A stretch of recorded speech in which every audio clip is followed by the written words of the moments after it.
நடுவில் நடக்கும். 4 அடி தண்ணி கிடக்கு.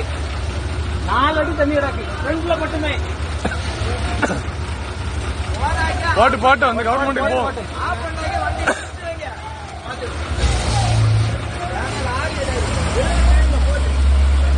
போ. மாட்டிக்குவீங்க.